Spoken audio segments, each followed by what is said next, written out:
예전에 제가 용인에 살면서 신대원 시절을 지냈던 적이 있습니다. 그때 제자 한 녀석이 저의 생일날 집으로 선물을 하나 보내왔습니다. 제가 평소에 좋아하는 예능 프로그램이 있는데 그 제작진이 불우이웃을 돕기 위해 만든 퍼즐이었습니다. 저희 집으로 보낸 것입니다. 이 퍼즐을 다 맞추면 유재석도 보이고 박명수 씨도 보이고 정준하, 정영돈, 하하를 볼 수 있습니다. 하지만 5년이 지난 지금도 저는 그분들의 얼굴을 제가 가진 퍼즐 속에서 찾아볼 수가 없습니다. 그 퍼즐의 개수가 자그마치 289피스이기 때문입니다. 시도조차 하지 않았습니다. 근데 저희 집에 있는 12개짜리 퍼즐이 있습니다. 우리 집 딸 한이와 맞춥니다.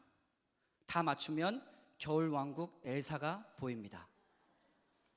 설교 첫 시작부터 무슨 퍼즐 얘기냐 하시겠지만 오늘 설교를 이해하는 데 있어서 참 중요한 예문이라고 생각합니다.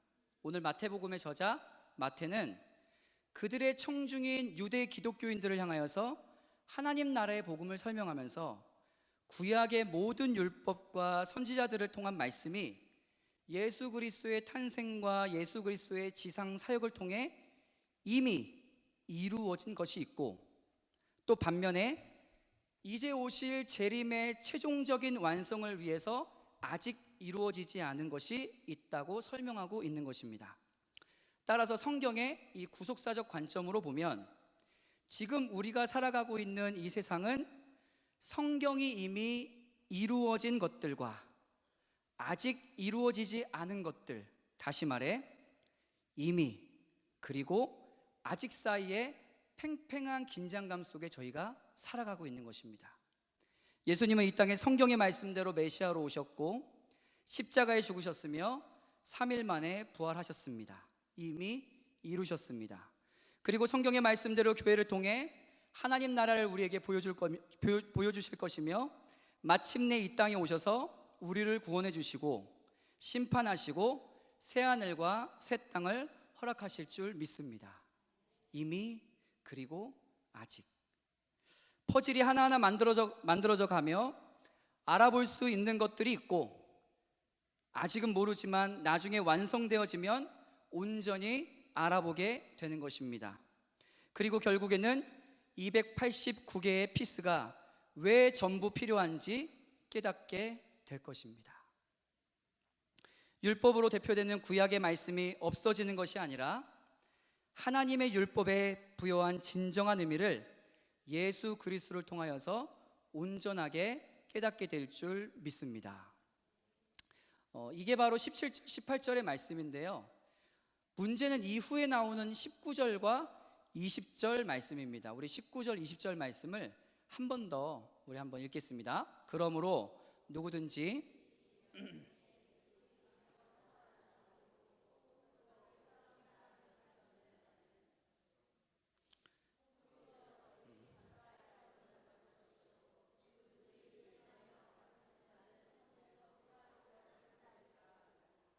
아멘. 지금 있는 걸 다 놔두시면 천국에서 지극히 작다 일컬음 받을 것이요 누구든지 이를 행하여 가르치는 자는 천국에서 크다 일컬음을 받으리라. 여러분 19절 말씀 그리고 20절 말씀이 읽으면서 다소 마음이 무겁고 불편한 이유는 이 말씀을 아무 생각 없이 읽다 보면 다른 사람은 몰라도 나는 천국에 갈 것 같고 나는 천국에 갈 것 같은 게 아니라 천국에 못 갈 것 같은 겁니다. 왜냐하면 나는 의롭지 못한 사람이라고 생각할 수 있기 때문에 그렇습니다. 20절 말씀을 한 번 더 보겠습니다. 20절 같이 한번 읽겠습니다. 내가 너희에게 이르노니 너희 의가 서기관과 바리새인보다 더 낫지 못하면 결코 천국에 들어가지 못하리라. 여러분 이 말씀을 듣고 난 다음에 마음에 혼란이 안 오시면 뭔가 이 성도로서는 반드시 어쩌면 혼란이 와야 됩니다. 왜냐하면 서기관과 바리새인보다 더 낫지 못하면 우리가 어디를 못 간다고요? 천국에 못 간다고. 저희는 이렇게 배웠습니다. 로마서 3장 23절과 24절 말씀에 모든 사람이 죄를 범하였음에 하나님의 영광에 이르지 못하지만 그리스도 예수 안에 있는 속량으로 말미암아 하나님의 은혜로 값없이 의롭다 하심을 얻은 자 되었다. 그래서 나는 죽을 수밖에 없는 죄인이라 죄를 지을 수밖에 없는 존재지만 예수 그리스도께서 나를 위해 십자가에 피 흘려 죽으심으로 말미암아 그 죄의 대가인 사망과 모든 영원한 심판을 주님께서 대신 지셨고, 그래서 우리는 예수 그리스도를 믿는 믿음으로 말미암아 의롭다 칭함을 받고 천국 하나님 나라의 시민이 되는 것이라고 배웠고 믿었고 확신했는데, 그 당시에 유대인들 중에서 율법 교사이며 유대인들의 지도자인 바리새인과 서기관보다 율법을 철저하게 지킬 뿐만 아니라 더 낫지 못하면 천국에 들어가지 못한다고 다른 분도 아니라 예수님이 말씀하고 계시기 때문입니다. 우리는 율법에 대표되는 신우망한 부살간도 거탐, 이게 십계명입니다. 십계명 10개도 잘 지키지 못하는데 엄격한 율법을 준수하는 바리새인과 서기관은 무려 284개의 명령과 365개의 금지 사항을 철저히 지키고 있기 때문입니다. 그런데 그들보다 더 낫지 못하면 천국에 들어올 수 없다고 얘기하셨기 때문에 저희는 모두 천국에 못 갑니다. 이게 맞을까요? 성도님 여러분, 이 말씀은 무엇을 의미할까요? 지금 이 설교를 산상설교, 산에서 제자들에게 하시는 하나님의 진정한 의미는 무엇일까? 그 바리새인과 서기관이 생각하는 그 의와 예수님께서 말씀하신 그리스도의 의는 분명히 다른데 그것은 도대체 무엇인가? 이 확실한 차이는 관계적인 문제인가? 아니면 행동의 철저함을 말하는 양적인 차이인가? 다시 한번 말씀드립니다. 관계적인 문제인가? 아니면 행동의 철저함을 말하는 양적인 것인가? 이 말씀을 이해하기 위해서 두 개의 말씀을 한번 읽어보겠습니다. 말씀 한번 띄워주시죠. 누가복음 10장 25절에서 28절입니다. 같이 한번 읽겠습니다. 어떤 율법교사가 일어나 예수를 시험하여 이르되 내가 무엇을 하여야 영생을 얻으리까? 예수께서 이르시되 율법에 무엇이라 기록되었으며 내가 어떻게 읽느냐? 대답하여 이르되 내 마음을 다하며 목숨을 다하며 힘을 다하며 뜻을 다하여 주 너의 하나님을 사랑하고 또한 내 이웃을 내 자신같이 사랑하라 하였나이다. 예수께서 이르시되 내 대답이 옳도다. 이를 행하라. 그러면 살리니. 여러분, 이 말씀을 요약하자면 이겁니다. 율법교사도 똑같이 물어보는 거예요. 예수를 시험하려고 내가 무엇을 해야 영생을 얻을 수 있습니까? 천국에 갈 수 있습니까? 그러니까 예수님이 이렇게 말씀하십니다. 율법을 축소하면 무엇이냐? 말하니까 내 마음을 다하고 목숨을 다하고 뜻을 다해 하나님을 사랑하는 거고 내 자신을 사랑하는 것처럼 내 이웃을 사랑하는 것입니다 라고 정답을 율법교사가 얘기했습니다.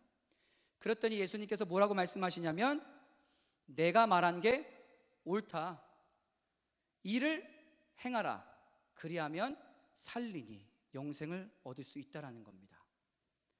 성도님 여러분, 이거를 잘 생각해 보시면은 율법교사가 영생을 얻을 수 있다는 것일까요? 아니면 그들은 절대 영생을 얻을 수 없다는 겁니까?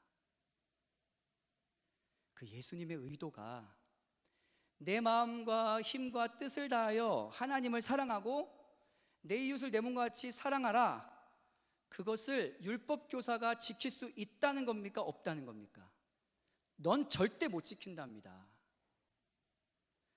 아무리 365개의 금지 조항을 만들고 철저하게 형식적으로 믿지만 율법의 가장 큰 계명인 하나님을 사랑하고 내 이웃을 내 몸과 같이 사랑하게 철저하게 그 말씀을 지킬 수 있는 사람은 아무도 없습니다. 다시 말해 예수님이 하시고자 하는 이 말씀의 의도는 바로 뭐냐면 나 없이는 성경의 말씀을 온전히 이룰 수 없어.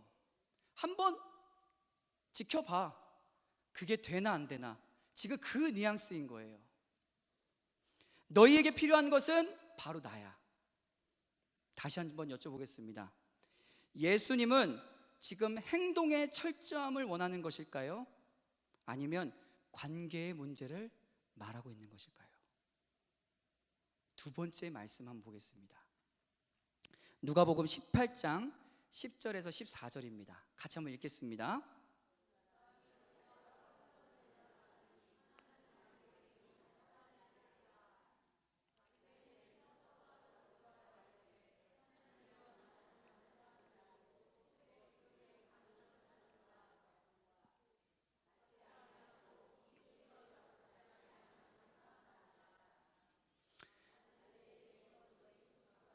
또 소득의 11조를 드리나이다 하고 세리는 멀리 서서 감히 눈을 들어 하늘을 쳐다보지도 못하고 다만 가슴을 치며 이르되 하나님이여 불쌍히 여기소서 나는 죄인이로소이다 하였느니라. 내가 너희에게 이르노니 이에 저 바리새인이 아니고 이 사람이 의롭다 하심을 받고 그의 집으로 내려갔느니라. 무릇 자기를 높이는 자는 낮아지고 자기를 낮추는 자는 높아지리라 하시니라. 여기 보면은 두 인물이 나옵니다. 바리새인과 세리입니다. 근데 이 바리새인은 행동의 철저함에 집중한 사람인 것을 볼 수가 있습니다. 뭐라고 얘기합니까? 나는 토색, 불의, 간음하는 자들과 같지 아니하고 이 세리와도 같지 아니함을 감사하나이다. 본인의 철저함에 대한, 행동의 철저함에 대한 것을 집중하는 것은 바리새인입니다. 자신의 행동을 드러내고 그것을 지킨 것을 심지어 감사거리로 삼을 정도입니다. 하지만 하나님 앞에 가슴을 쳤던 사람은 누구입니까? 세리입니다. 주님 앞에 자신을 돌아보는 하나님과의 관계의 문제에 집중한 것은 바로 세리입니다. 예수님이 이 말씀을 하시고 누가 의롭다고 말씀하십니까? 바리새인입니까? 세리입니까? 세리 보고 그리스도의 의롭다 말씀하십니다. 성도 여러분, 이 설교를 산에서 듣고 있는 제자들에게 말씀하고 계시는 하나님의 그리스도의 의에 대한 진정한 의미는 마지막으로 여쭙겠습니다. 예수님은 행동의 철저함을 말하는 것일까요? 아니면 관계의 문제를 말하고 있는 걸까요? 19절과 20절 말씀의 진정한 의미는 문자적인 하나님의 말씀에 대한 행동의 철저성을 통해 구원을 얻을 수 있다는 것 자체가 교만이며 이룰 수 없는 불가능한 일임을 말하고 있습니다. 반대로 율법을 성취하신 예수님과의 관계로 주가 주신 능력으로 가능케 됨을 의미하고 있는 것입니다. 할렐루야. 오늘 질문이 많은데 질문 하나만 더 하겠습니다. 여러분, 천국 가실 수 있습니까? 내가 천국을 가는 걸까요? 그럼 여러분, 내가 나를 구원한 것입니까? 그 주체가 여러분입니까? 내가 365개의 조항을 지켜서 구원받는 겁니까? 아니면 누가 나를 천국으로 데려가는 것입니까? 나는 누군가로 인해 구원받은 것입니까? 맞습니다. 누가 나를 천국으로 데려가는 것이며 나는 누군가로 인해 구원받은 것입니다. 바로 하나님의 사랑이며 그리스도의 은혜입니다.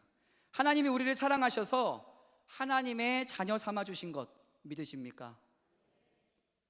한 번은 제 딸아이 한이와 있었던 에피소드입니다. 이렇게 저렇게 얘기를 나누고 있는데 정확하게 생각은 안 나지만 아마 제가 뭔가 잘못을 한 것 같습니다.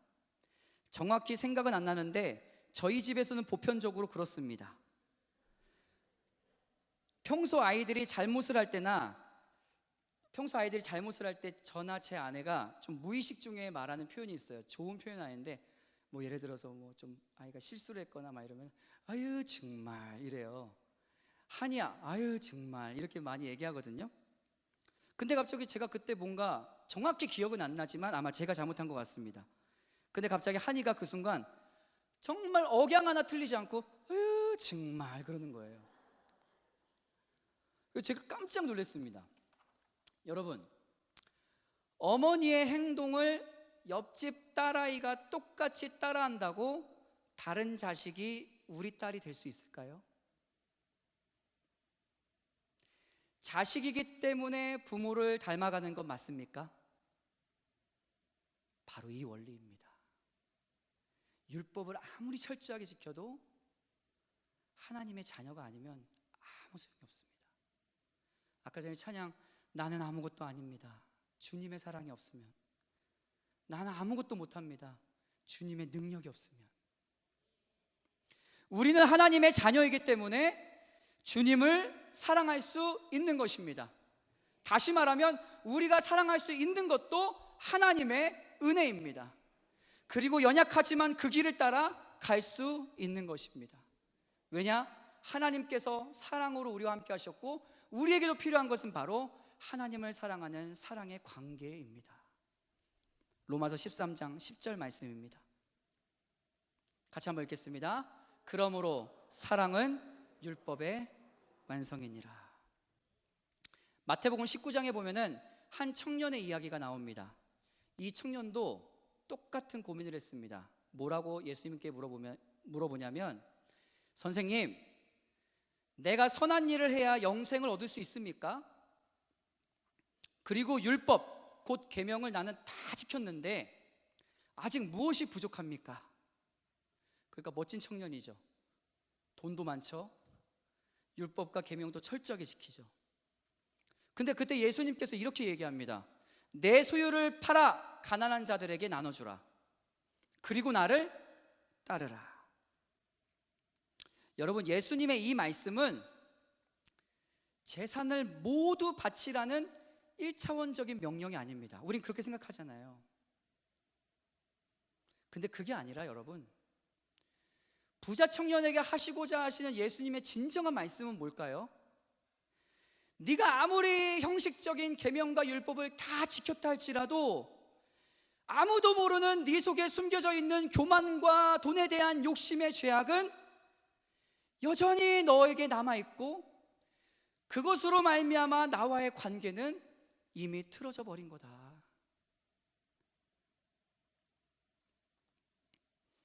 이 부자 청년이 했던 행동은 결국엔 어떻게 합니까? 근심하다가 떠납니다.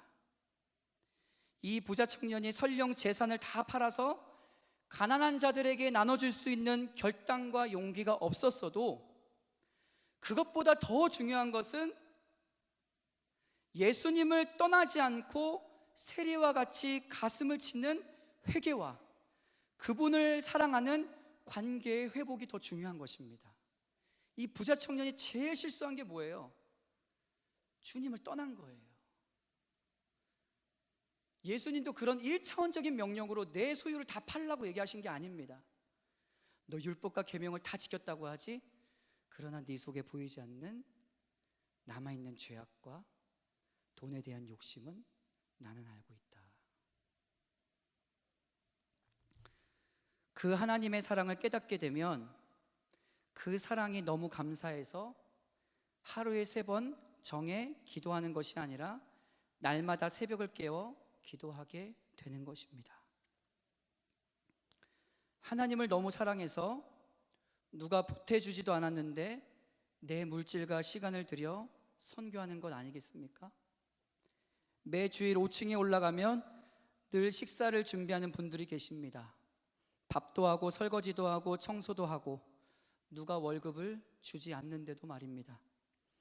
청년들은 밤새서 회의를 하고 거절을 몇 번 당해도 전화해서 믿음이 약한 청년들을 예배의 자리로 인도하려고 노력합니다. 맞습니까? 수많은 아이들을 제한된 교사로 섬기느라 매 주일 아이들을 섬기고 나면 녹초가 되는 교사들이 있습니다.